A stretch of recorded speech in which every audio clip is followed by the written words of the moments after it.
How about we make my Mammaw's apple cobbler? Sometimes she called them apple rounds. First thing you're going to need to do is preheat your oven to 350. While it's preheating, take a 9x13 pan or dish, whatever you want to call it. Put 1 stick of butter. Put it in the oven, let it melt. Okay, while the butter is melting, we're going to take 2 cups of sugar.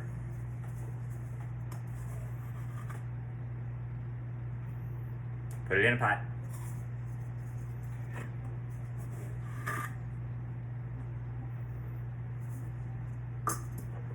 And 2 cups of water.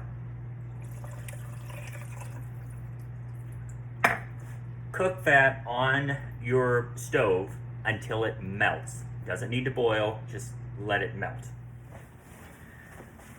Okay, for the dough that goes with the apple cobbler, what you're gonna need 1.5 cups of self-rising flour.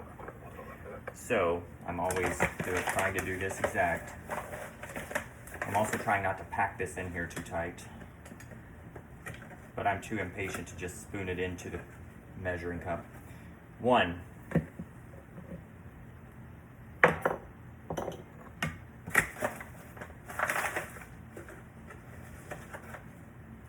And a half. Next thing, you're also going to need 1/2 cup of shortening.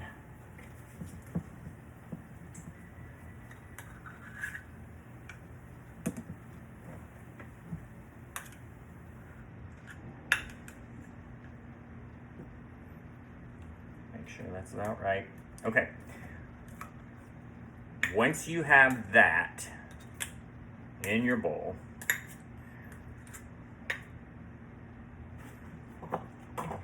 you need to mix the flour and the shortening together.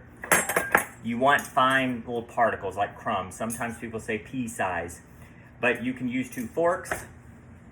You can do like I'm doing. You can use your hands if they're clean, or you can use a pastry cutter. Okay, this is kind of what it looks like. You can see it's little small particles, maybe the size of a pea, maybe a little larger, maybe a little less, but it's all mixed together.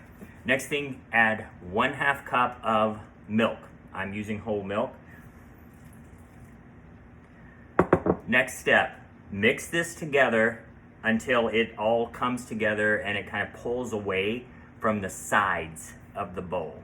Okay, so I'm just going to, I could use my mixer, but I'm not. I'm just going to start mixing. Now, Mammaw used a fork to do this, but I'm not going to do that. I'm going to be lazy. And it shouldn't take too long for it to come together. There you go, it's together. Okay. Next part, you need to have a clean, flat area, such as my baking table here. Make sure it's clean. Then you're going to, put flour on the baking table so it doesn't stick. Knead this until it's smooth. Once it's smooth, you roll it out into a large rectangle. That's about 1/4 of an inch thick. Not exactly a rectangle, but it will do. Next thing we're going to do, you need 2 cups of finely chopped golden delicious apples.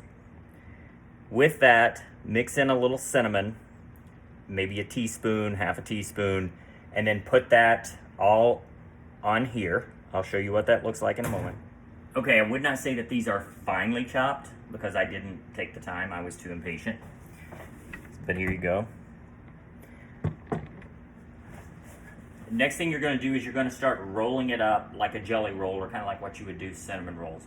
Once you have it rolled up, dampen each end to kind of close it off. Then you're going to cut it into about 1/2 inch different slices. Okay, I'll show you what that looks like in a moment.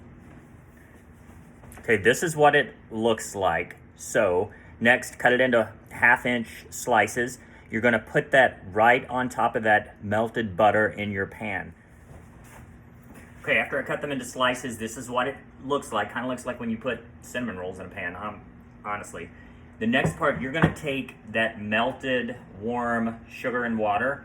You're going to pour it all the way on top of it. rounds. Let me show you.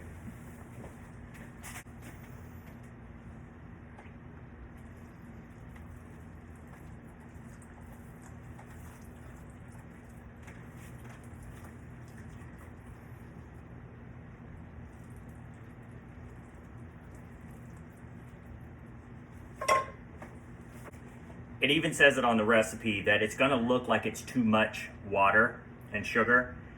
The flour and the dough, it's going to absorb it. Next thing, put it in the oven at 350 for 55 to 60 minutes. I'll show you the finished product when we're done. All right, there you go. Here's the finished apple cobbler or apple rounds. Let me pick it up so you can kind of see. It just came out of the oven. It was 55 minutes. As you see, all that water did soak up. Of course, it's still bubbling, so I won't try that until it's cool.